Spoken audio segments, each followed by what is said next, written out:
What's up, guys? Welcome into Good Morning Lambeau Victory Monday edition. My name is Clayton. You can check us out on Packernet.com. Find me on Twitter at Packers_access. You can email us, PackersTotalAccess@gmail.com. You can text us 865-658-5824. Join alongside Tim in Green Bay here to talk about this big win the Packers got down in Chicago, obviously beating the Chicago Bears 20-19. Tim, I've been tuning into Good Morning Lambeau Good Morning Football, and let me tell you, man, Kyle Brandt is not well. He looks kind of sad today, the lifelong Chicago Bears. Let the memes flow in. Feed me the memes. I'm feeling great on a Victory Monday. Got some good sleep. I slept on it. I got some diesel going, and I came to the determination that the Bears still suck. They do. Man, I hear people talk about organizations being cursed and our team's cursed, and that kind of felt like it yesterday. I ain't gonna lie, Tim. It just kind of felt like it. Again, we're going to continue on here. Obviously, Victory Monday. We're going to talk about some of the big plays. We're going to have some fun here too, guys. This is going to be more of a celebratory, show today. We'll continue it tonight. We'll have the PFF grades for you guys and gals this evening on the PTA Live tonight. And we'll break down all of that information as well. I did see it come across the wire on Twitter, though, or actually on PFF's website. They had an early grade for Christian Watson, Tim. 92. Yeah, 92.8 is what the early grade was. We'll see if it changes. But, man, 4 targets, 4 catches, 150 yards. Had some clutch catches down the stretch as well, which we're going to get to those. I've already been in here breaking down all 22 this morning, so we got some really good stuff to show you guys. And, you know how it is, man. You watch the game and everything's kind of a blur, right? And then afterwards you realize, oh, yeah, that did happen at that time. I didn't realize just how clutch that final drive for the Packers was. Yeah. Both Jordan and Christian Watson taking them right down the field. Now, I just want to show this clip, and then we're going to get to the radio call. Matter of fact, we may just leave this up as I share the radio call, Tim. But look at this shot right here, boys. Love it. Love it. Yeah. For everybody I'm still on the fence. I feel like that was a tutter, but maybe that's the homer in me. You know, it's crazy. Bill Belichick was talking about this a couple of weeks ago. Like, we spend all this money on the league. We've got all access to pretty much everything, and we can't put more cameras in the stadium. You want me to tell you the camera that would have fixed that right there? Top down, straight up and down, looking over the line of scrimmage would have told us everything we needed to know. But when you think of that, Tim, it's almost like, how can you do that though? You hang a cable. What do? Then the ball might hit you know what I'm saying? Here's another easy, simple fix: a camera looking right down the out of bounds from the back of the end zone, looking towards the field. Because then you could have cross-checked like they were trying to do yesterday. The problem was every angle was at an angle like this. You know what I'm saying? It wasn't like straight on. You could see exactly where, okay, there's where he went out of bounds. There's where the ball was when he went out of bounds. Regardless, obviously, he just ends up sneaking it in anyway, which is great that he still got the touchdown. But, man, I just want to point out, like, this is a guy who tore his MCL earlier this year, right? It's a guy that has battled a growing injury, and then you see him come back and he's finally fully healthy. It'd be real easy to go, hey, now, and I still hear people saying, he needs to protect himself. BS. This is football. And someone else said, what if you lose that ball inside the pylon and it goes out of bounds, though? Yeah. It doesn't matter. Yeah, if it goes through the end zone is what they were talking about. It ends up being a touchback. Yeah. And I get that and all.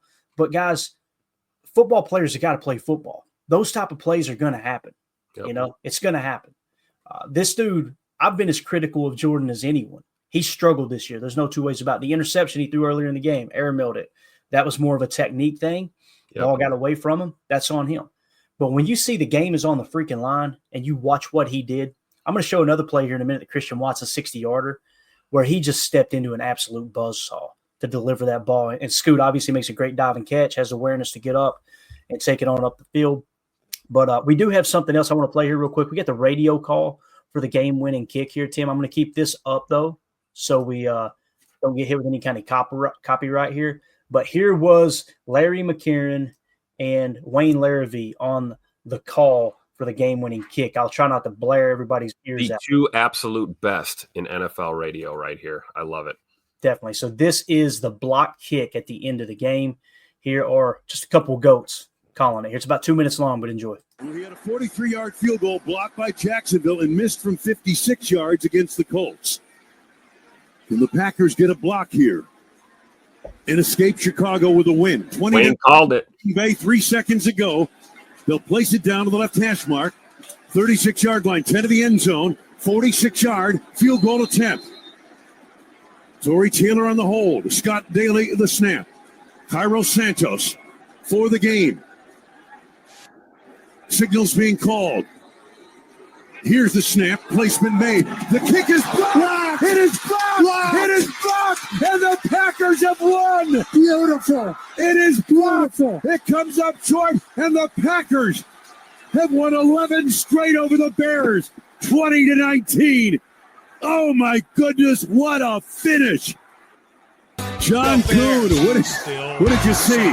Ryan, it was a low kick, and the Packers saw that with his first field goal earlier in the ball game, and obviously took note to that because they gave a good rush up the middle and got their hands up and got just enough of that football to keep it from getting all the way to the end zone. Wow, I cannot believe the way this game ended with all the miscues and all the bad fortune that the Packers had throughout this ball game to be able to eke this one out. I don't know if you call it an ugly win. I don't know if you call it just the will of a tough, gritty team, but the Packers are going to walk away with their 11th in a row. Wow, what a ball game. And John, I couldn't see who got a piece of it from where we sat. And we did not see any replays. They're not going to show a replay in the stadium. They're not showing any replays. No, we are at Soldier Field. The fans are dejected. They are booing. They are walking out. They are leaving in droves right now. And it is, I mean, the only fans that you hear here are the Packer fans that are obviously cheering excited. But what a change in feel from after that kick. Man, just absolutely awesome. Is that not the icing on the cake? You know, Yeah. Wayne and The Rock can't figure out who blocked it in real time because the Bears will refuse to play the replay on the big board. I love Not it. showing any replays in this. It's everybody just go home. Get out of here. We got to clean the bleachers. Get out of here. All right. It's so good. true. It's so true. good. All right. So obviously, man, that speaks for itself. Wayne Larrivee, Larry McCarron. I love that announcers are so invested. You know, it's like with Wes Hodkiewicz too, man. You know, there's a lot of people covering the Packers, and there's a lot of knuckleheads like me that aren't good at covering the Packers. But Wes Hodkiewicz is one of these guys that you get some folks covering the Packers and they don't really care about Green Bay. You know what I mean? It's just like, this is just my job. I'm not a Packer fan. They tell you that 1,700 times. Yeah, they want you to know real bad that they're not Packer fans. They're not a Packer fan. But Wes Hodkiewicz, he does it the old school way, in my opinion. Yep. You know, these guys that hang their hat on, they're not Packer fans. If you go back to throughout the history of the Green Bay Packers, especially back in the 40s and 50s, it was huge that the local Green Bay Press Gazette guys were spinning the stories to find the positive outcome. Like the Packers may have lost, which they didn't lose much early on, let's be honest, but they may lose or attendance may be down, but they would try to spin the story in a positive light because they knew if they came down on the Packers and they hurt that image, that they were just on such fragile ground. And what I'm trying to say is if the people that cover the Packers today, not all of them, there's some great Packers coverage, don't get me wrong, but the ones that like to just point out, well, you know, they're not as good as you think they are, and I'm not a fan and this and that. If they had approached it the same way in the early stages of the Green Bay Packers, there would be no Green Bay Packers. So I really appreciate when you got people like Wes Hodkiewicz who come out and you could tell they're a fan. People like Larry McCarron, who used to play for the Packers, you could tell he's a fan. John Kuhn, who's just an absolute, I think he's a legend in Green Bay, especially against Chicago. You guys remember the chip block he threw to free up the Randall Cobb touchdown. Those are the guys that I really want to support and just make sure that everybody knows they exist. But Wes Hodkiewicz, cut from the same cloth, he said 7-3 with back-to-back at home. See you next Sunday. Like he had just gotten back into town from Chicago last night, Tim. Yep. And he went straight upstairs, filmed this video. They got the lights on the field there, obviously helping keep the grass alive, and just hanging out in the stadium by himself. This dude's a true Packer fan, and I love it. Yeah, and it's important that you mentioned what you said, you know, that, you know, the fabric of our history and the reason that we're sitting here talking about the Packers in 2024 is because of the Press Gazette and because of the media that did their best to maintain that level of interest and excitement and build that fan base. The reason why we have a team.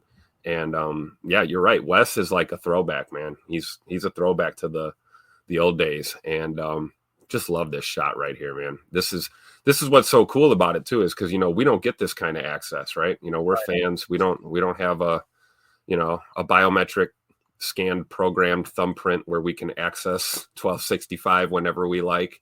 And we certainly can't, come in here in the middle of the night and just get great shots of Lambeau like this. And it's just awesome that Wes shares that on his social media. And I think it adds to the vibe, because you see Wes and Mike covering the team, in the official capacity on the Packers website all the time. But it's always cool to see little gems like this when you follow Wes's socials, and just really appreciate what he does for the team. And, shout out to our grounds crew too, our field maintenance staff and, all the boys there. It's a great team there.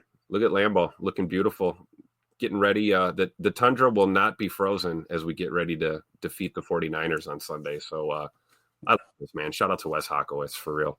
Yeah, and we're about to find out a little bit more about the Green Bay Packers on Sunday against San Francisco. Listen, San Francisco is not nearly as good as they used to be. Don't get me wrong. They're having kind of a down year, obviously. I think it was Seattle that beat them yesterday. Geno Smith just ran all over them there at the end in the fourth quarter at last drive. But it's going to be a better test, I think, than the Bears. But like Randy Cleavers pointed out, all the talking about how bad the Bears were, thought we would boat race them, have to give them credit. They balled out. If you remove, I think it's the previous two games, Randy, they were peaking. Yep. They were starting to like, holy cow, the Bears are a real deal. Their defense is real. Caleb's protecting the football. He's playing. You could see the improvement in Caleb's game up to that point. And then Tyreek Stevenson obviously got caught there jawing with the fans on the tipped up Hail Mary and everything. The wheels came off, right? And they lost another heartbreaker the next week. They lose this one. Momentum's a real thing in the NFL. But you're right, man. They balled out yesterday. And I think they're moving in the right direction. The problem is I don't think they're going to get much higher than the ceiling they've reached right now with Matt Eberflus at the helm. So hopefully he keeps his job. Let's just say it that way. Right? As a Packer fan, let's hope Eberflus. Listen, man, I don't want anybody to lose their job. Come on, Eberflus. Right. We want you to keep that job and keep it going. So keep that. And the stage is set already, regardless of what happens these next few weeks. Bears, Packers, Week 17 at Lambeau Field, probably for a playoff berth. It could be for a potential wild card for even the Bears. You never know the way things are shaping up in the NFC right now. But certainly a must-win game for us. I've said it before. I'll say it again. We're not getting any help. We got some help yesterday, which was I think 2 games, right? Yeah, we got a couple of games. That was a rarity this year. I think that's the first time we've really seen any other help from some of these teams in the NFC. Packers control their own destiny. We have to continue to win games. And, this was huge. This was a big boost, big shift in momentum and energy. Fires up your team, fires up your locker room. We kind of had a feeling pre-game that it was going to be kind of a grinder. And, as badly as we wanted to boat race the Bears, like we've done so many times before, it just wasn't in the cards. And Randy's right. You have to tip your cap to the Bears, especially their defense, not entirely surprised that we gave up 19 points to the Bears. Not entirely surprised that we had a turnover. But what was surprising was the way that Bears defense really made us earn it all damn day long. And they were banged up. They were missing guys in their secondary. Every yard we had to earn. And you have to respect your division rival because that was a hell of a ball game. It really was. Yeah, completely agree. Let's go to the chat here real quick. Jarrell Lee in the chat said, we all knew there was something in Brenton Cox's defense saves the day again. Offense left opponents on the field, maybe met points on the field. Great to see we are cleaning up the flags. Go, Pack, go. Yeah, me and Tim were talking about that offline there, Jarrell. Good to see you in there, buddy. Appreciate you swinging through. You had the personal foul from Xavier McKinney on the sideline. I understand the argument that you can't touch him there. But at the same time, how many times are we going to watch a quarterback scamper up the damn sideline because people are scared to hit him? It's something that Patrick Mahomes has perfected. He acts like he's going to go out of bounds, and then next thing you know, 8 more yards up the sideline. I'm okay with that personal foul if it's, hey, we're not going to let you steal yardage from us. I also understand why the officials had to throw the flag because Caleb Williams acted like somebody snapped him from the top of the stadium, threw his hands up and fell down and all that. It must be that new sloped roof that they have there at Soldier Field. Yeah, exactly. Well, let's not get back into that. But again, think of Caleb Williams on that play and him acting like, flailing on the sideline like somebody, tried to destroy him. And then think of this picture. That's the difference. That's the difference between grit right there. And that's exactly what we talk about with Caleb, elite arm talent, right? Yep. But it just seems like every time it comes down to the wire, he can't figure out a way to win a ball game, right? So, and here's the other thing too. They're at the end of the game. Perfect example. The head coach with 1 minute left, you're making the decision on how aggressive you're going to be to get that field goal. Right. When I seen them pull up, Tim, and settle for the area they were at, I was like, oh boy, this football guys are not going to like that. I couldn't believe they were letting – I mean, I understand, like we talk about Rolex, right? We talked about this concept and, not giving the Packers a chance to get the ball back there at the end. You want to kick that winner with no time on the clock. But, my God, they could have ran another play and got a little bit closer there. And it was crazy. It was just like, oh, Santos will hit it. And it's awesome, too, that, they said Rich Bisaccia kind of called it during the week. Like they could see his trajectory was kind of low. And they were going to take advantage of it. And Carl Brooks, man, just drive, get your hands up, right? The tip, though. It's hilarious that the Packers tweeted that out, too, man. Shout out to the social media team, man. They've been on fire. But good to see you, Drill. Anthony in the chat. A win is a win. This is the NFL. There are no guarantees ever, and the Bears still suck. The Bears still suck. Randy Cleavers, Clayton, you were right. Love throwing picks is the biggest problem. After that pick, momentum changed. It really did. And again, it wasn't a bad decision. Those kind of picks are going to happen, Randy. You can't expect a quarterback to be absolutely perfect. Now, you hope that Tom Clements, right? You hope Tom Clements can get with Jordan and be like, hey, teach a little more touch, right, on the pass there, because there's no reason to. I mean, he fired that rocket. That reminded you of Brett back in the day. Just like, yeah, you just maybe 3/4 arm strength on this one, Brett. Get it out there, convert it. Nah, we're just gonna throw a rocket ball. What the hell is Brett Favre doing here? I'm in town to play the Dolphins, you dumbass. So, again, it's the biggest problem, but I think we can fix that, Randy. If you didn't have that interception, you probably end up beating the Bears by a couple scores, because you're going to score there on that drive. If you took the field goal, that was on the floor. I haven't heard anyone defend that decision yet, because sometimes I get kind of caught up in the moment, Tim, when you pass up on points, and then I find out later someone will give a better explanation. Here's why we did it. It's like, okay, I could kind of see that. I've heard no one explain why they did that. Because there was so much time left, and it's not like the Bears have this dynamic offense. So you'd like to see them take the points in that situation. Holmes in the chat says, love just sell the ball in the pick. It happens. It's football. Could not agree more, Holmes. Ron Samble, I personally love when a team wins these kinds of games. Awesome to look at all your mistakes and make corrections after a win. They're figuring it out slowly. Stokes, 4 snaps, for example. There you go. We'll get into more of the details as we get a little later in the week of who played well, who didn't. Obviously, we'll be doing Chalk Talk tomorrow. I've got it charted already. We got 15 plays for Chalk Talk, and it's going to be a fun one for sure. We'll show a couple of those plays today. Good to see you in here, Ron. Appreciate you, buddy. Randy Cleavers in the chat said, if it wasn't for Watson, we lose that game. Say it one more time, Randy. If it wasn't for Watson, we lose that game. Here's the guy. Bro, he was so clutch. That he made that clutch catch in double coverage early in the fourth quarter, right? Yep. And if I remember correctly, you didn't even get points on that drive. Then you come back the next drive, and he made at least 2 plays on that next drive, and had the 60-yarder that set up the go-ahead score. I mean, it's the old adage, Tim. When the game's on the line, think player, not play, man. He is that dude, especially with them putting Jalen Johnson on Jaden Reed there from time to time yesterday. Absolutely. And we can talk about, the yards and the catches and everything he did well as a pass catcher. But he was in the trenches all day in that run game, sealing blocks. I mean, I've only made it through one rewatch. I can't wait to break down the all 22, but Scoot had himself arguably one of his best games as a Green Bay Packer. And, you see him in his presser after the game, the locker room interview, and he talked, again, leadership 101, deflecting praise and, shining the light on his teammate and talking about putting the team first, and I'm going to do what I can do, what's best for the team. What's best for the team was what he did yesterday. Mm-hmm. I was rooting so bad to get him in the end zone. That would have been the icing on the cake. Get Scoot a Tutter to go on that stat line. But hey, we don't care about individual stats.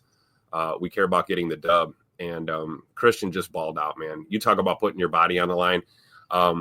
It's funny, Clayton. I've been looking around, I've been listening around, and I don't hear the Christian Watson haters anymore. I don't hear the he's made out of glass, he's a bust. They're real quiet today. And they should be, because Scoot is that dude. Hats off to Christian Watson, man. Hell of a game yesterday. Absolutely. And like Ron pointed out here too, man, our special teams catches hell all the time. Our special teams gets ripped all the time, so they deserve all the credit. Not a lucky play, but a well exacted special teams play. And got to tip your cap to Rich Bisaccia. Rich Bisaccia just won you a game, boys. Yep. I know there's people, you don't see them in the chat today, but I know there's many people that call for his job and what's he actually doing and blah, blah, blah, blah, blah. You're an amazing person. You know that, don't you? Or two, Rich. Listen, he won that game yesterday. Think about that. Because the preparation, and they figured out that trajectory on that, and then not just watching the film and going, hey, we might have an opportunity here, but then putting the right guy in place in Carl Brooks to be right in that lane to block the kick. That stuff doesn't just happen. Right. Setting the tone pregame too. You heard about that, where he told the unit, hey, I will not understand if we leave this game without a block. Basically saying, like, I don't want to hear it. There will be no understanding if you guys don't block a PAT or a field goal in this game. To your point, we've seen it on tape. This kicker has a big leg, low trajectory. If we can get a hand up there, we can get a block. And Carl Brooks, man, like you said, that's Coach B and that whole group getting it done right there. As you see on the epic photo that we saw of that moment, Carl Brooks wasn't the only one with a big old hand up there. We had several guys ready to block that kick. It just so happens Carl Brooks was the one who got it done. So shout out to Rich Bisaccia and the special teams unit for sure. Yeah. Definitely. J. Cole in the chat. I can't wait to go to the 49ers game. Me, my wife, and my pop's first game. Hey, congratulations, Jay. You're going to love it, dude. Make sure you get up there as early as you can. And stay late too, man. Stay an extra day if you can.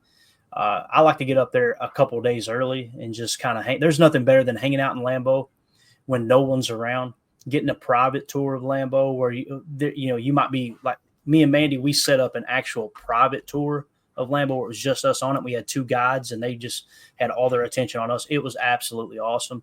But hanging out at 1919 Kitchen and Tap, middle of the week, is just phenomenal, man. It is awesome. Because you'd be surprised at how light the crowd is. And it's and you never know who you'll run into also if you're there during downtime. Oh, absolutely. You'll see players and coaches and people around the facility, media, that kind of thing.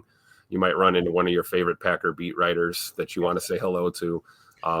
It's awesome. You're right. Just hanging out at 1265 is unparalleled. Yeah, we ran into Cliff Crystal. We ran into Wes Hodkowitz. I got to meet Wes. He probably don't remember meeting me. We follow each other on Twitter now, which is kind of cool. So maybe he'll recognize me next time. But you'll definitely run into Mark Murphy cutting through the pro shop like he does probably daily. I've never ran into Mark Murphy. Mandy's ran into him like 3 times. Yeah, see, that's every time I get up and go to the see Mark every time I'm up there, and then you never get to see him. I don't get it. Every time, I mean, it was hilarious, man. We got up, I think it was a halftime, used the restroom or whatever, and she's waiting on me in the hallway. I come out of the restroom, and she says, Mark Murphy just walked by. I'm like, again? Like, how does this keep happening? And then we were down in the players' tunnel for the private tour, and one of the tour guys said, hey, come here real quick. Come here. And it said we had to be real quiet because it was actually during a Packers press conference. So you had the coach in there, everybody was getting set up with the media. And he went, here's the golf cart. Took me over to David Bakhtiari and Aaron Rodgers' golf cart. And I'm taking pictures and everything. I come walking back down the hall, and I appreciated him doing that. Don't get me wrong. But man, he was like, you just missed the floor. You just walked by. I'm like, how does this keep happening?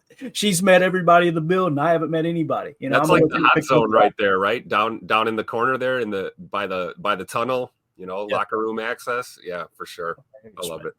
Yeah.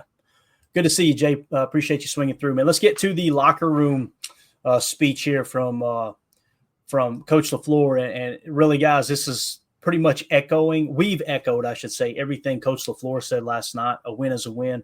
Let's see what he had to say to the guys here. First of all, we will never, ever apologize for winning this league. Never. All right? It was not up to our standard. And there was a lot of that we got to improve upon. All right? But I'll tell you what, we talked about competitive endurance. And that was a competitive-ass game, and it went down to the final play, so give it up for yourself. I love how Rich always defines our field goal unit, right? Mm-hmm. It's the definition. It defines the character of our football team. And I'll tell you what, man, you guys got after their ass on that final play when we needed it right there. That's right. I got one game ball right here, representing the field goal block unit, goal front. All right. Where's KB at?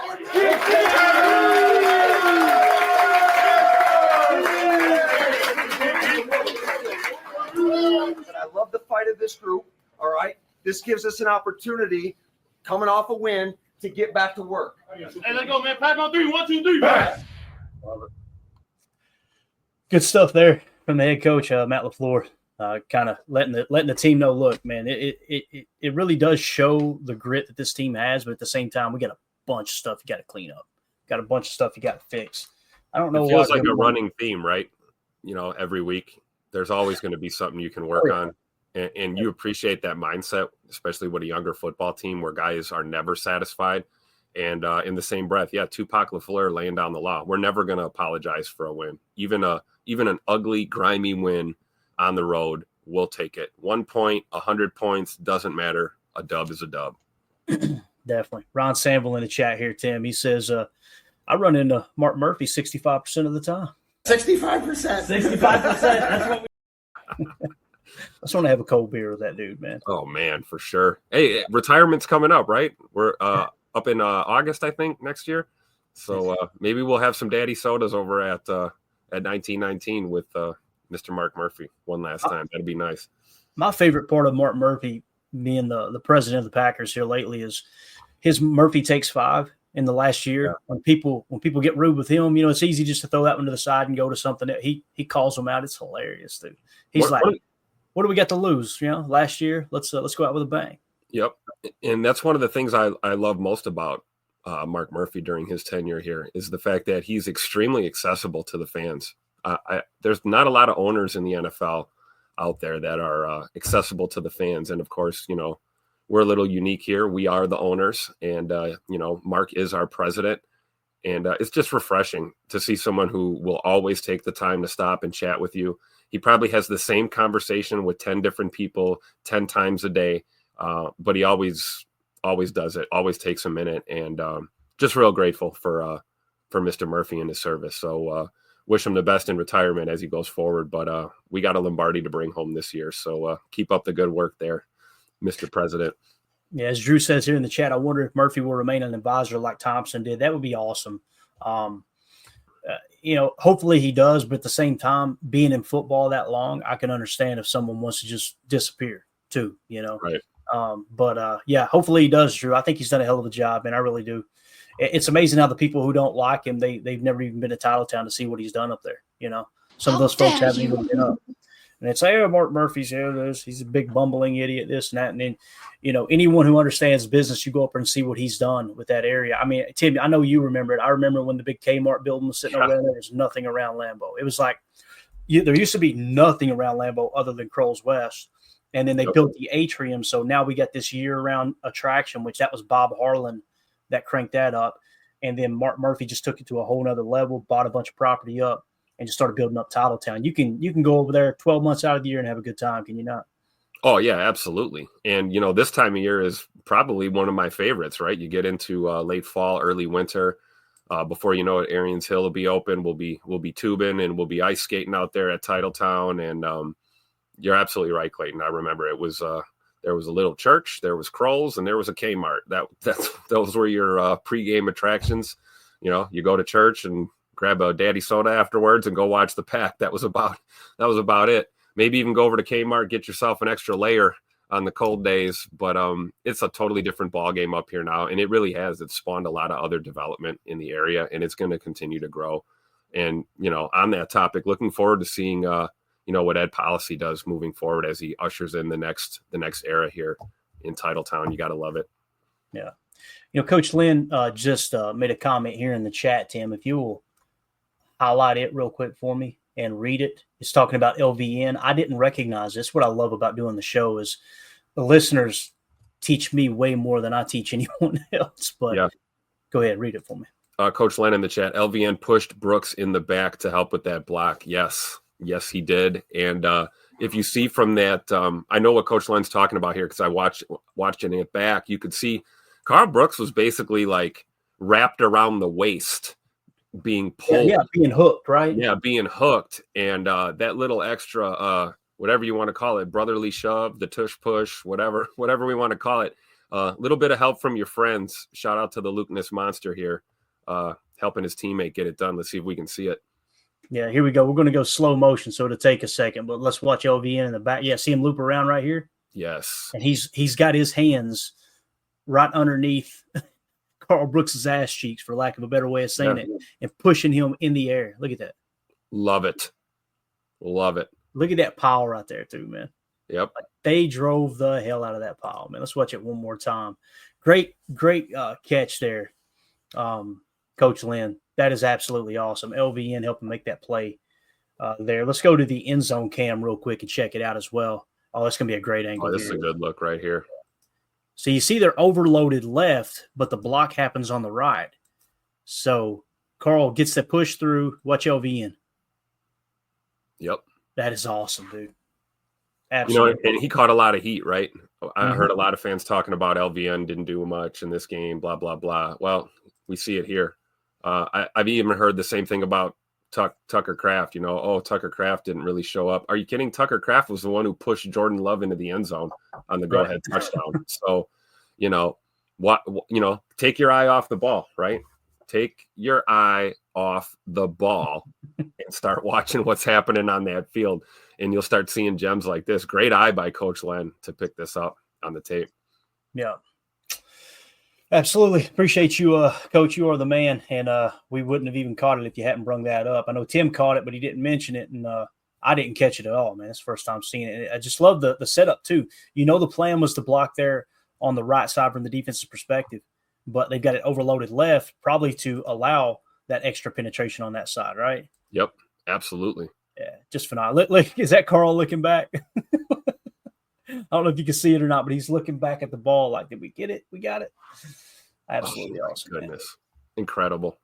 All right, so let's move it along here, see what we got in the chat.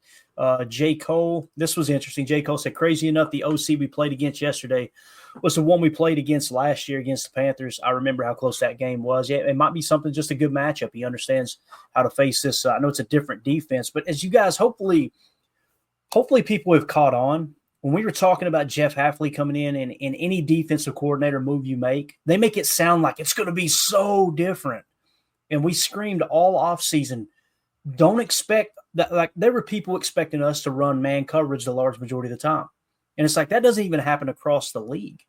So understand what to look for, where to look for it, when to look for it, and know, okay, that's just an unreasonable take to think that we're going to come out and play press man across the board. There's nobody in the league that does that.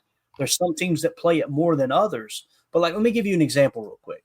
Let me pull it up here. This was through week 10, so it hasn't been updated yet. But look at the teams that run man coverage. So with man, you just focus on that left column there, okay? You've got the Lions run cover one man 38% of the time. They're leading the league in cover one man 38% of the time. Cover two man 2% of the time, so they're up to 40 now. Cover zero man, which is cover zero blitz, everyone blitzing other than people being man coverage, there's another 2%. So 42% of the time, the Lions, they lead the league in man coverage, and they're only running it 42% of the time. And that's why we were screaming that in the offseason, going, don't fall into that trap. And it does piss me off because some people in the media made it sound like that's what it was going to be. And then all of a sudden, but I don't know, week 3, week 2, well, first of all, through preseason, well, it's just vanilla. They're not going to show it yet. And then week 3, week 4 of the season, they're going, well, we've not seen as much man coverage as we thought. No crap, Sherlock. You think they're just going to completely revamp the way NFL teams play defense. It's just crazy. So again, just don't take my word for it. Don't take their word for it. You dive in and research it, man, and you learn about it, because I'm telling you, it's important to understand exactly what's happening on the field, because all it does is it makes our fan base more intelligent. There's nothing cringier than going to Twitter and seeing people who don't know what the hell they're talking about argue with people, and it's like, Bub, I ain't jumping into this when you're on your own. You float on down the creek in that raft, pal. I'm gonna say right here on the bank with my fishing pole. You know what I'm saying? So it's so true. We talked about that yesterday with the pass rush, right? We're both complaining about the pass rush. You're complaining that it's not getting home. I'm complaining that we're rushing so many guys. Mm-hmm. It's just how you see the game. But yeah, it's so true, Clay. When you take just a minute to try and dive a little deeper, it's amazing what you see. You could watch one play and you could watch it 10 times and see 10 different things every single time you look at it. Yep, definitely. Cheddarhead in the chat, been a member for 2 months. Shout out to him. Appreciate you, buddy. And also, we are looking for where's our boy at? Get it on the wrong sheet, man. I got so many laminated sheets here on this desk now. Mandy comes up here from time to time. She goes, "This place is a wreck. I'm going back downstairs." That's terrible. It is terrible. Justin Connor. We're looking for Mr. Justin Connor. Here's the guy. We did hear from the second place winner, Jabin Tebow. We're just waiting to hear from Justin Connor. So if Justin Connor hears this, shoot me a text, 865-658-5824, so we can get you your autographed Romeo Dobbs card. But again, courtesy of United Baits. Thank you, sir. All the members in YouTube here, if you're a YouTube member or you're a member of our Patreon group, we put them into drawings throughout the year and give away autographed memorabilia, things like that, just a way for us to give back to those who are supporting the channel. We appreciate you.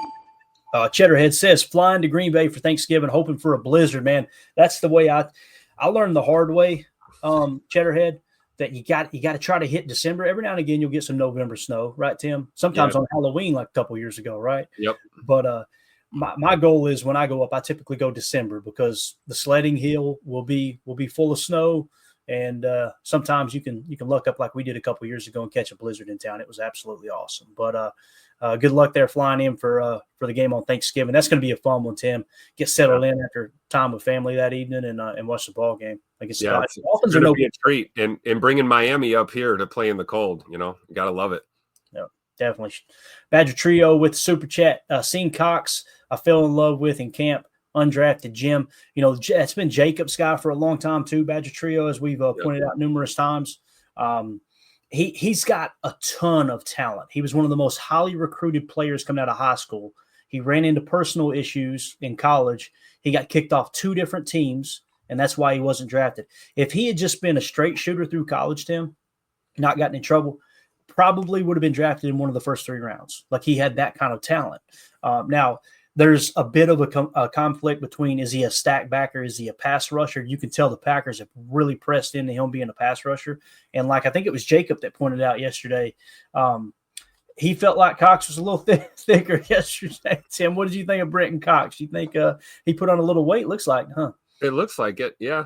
And Jacob has been he was the one who really kind of shined the light on Brenton Cox Jr. and made a lot of those points, saying here's a guy that maybe had some issues and was kind of overlooked. And it's great that the Packers took a shot, right? I mean, undrafted, and he's slowly but surely becoming one of those household names here in Green Bay, man. He just contributes. He's not getting a ton of snaps, right? But I think we're going to start to see that change as we go forward, especially with the adjustments that have been made since the Preston Smith trade. So, hopefully we'll see more of that. And, hey, who cares if he only made one play all day? He made the one that mattered the most. Game on the line, think play or not play. I got no problems with Carl Brooks coming up the middle like that on these field goals. I wouldn't be surprised if we maybe see him do something like this again this year before it's all said and done. But you're right, man. He looks like he's been in the weight room a little bit, pumping some iron. He looks like he put on a few pounds of muscle there. Thick. Definitely. If you guys would take a quick second, hit that like button for us. Feel free to sub to the channel. We appreciate y'all making us a part of your Victory Monday here. Hopefully not too many of you ain't laid out of work like I was today. I just said, you know what, let's just take the day off. This is a special moment here.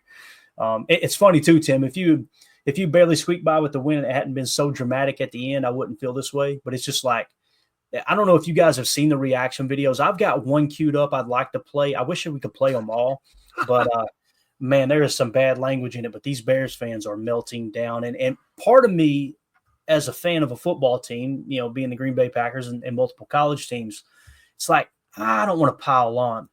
But, bro, they were so brutal this offseason in everyone's mention. I mean, they were just it was like, you guys are a rabid fan base. And if this backfires, it may not, but if this backfires, boy, I'm going to pile it on. That's what we've been doing all morning. So it's nice to wake up and do that every now and again. Thank you so much for the super chat, Badger Trio. Appreciate you. I rock with the super chat. I'm not calling scores anymore. Winning this by 50 points. Also, we need that missing person report for that Bears fans. Go Pack, go. I'm glad you brought it up, sir, because we've actually got it right here. If anyone sees Chris Foster, contact the authorities, okay?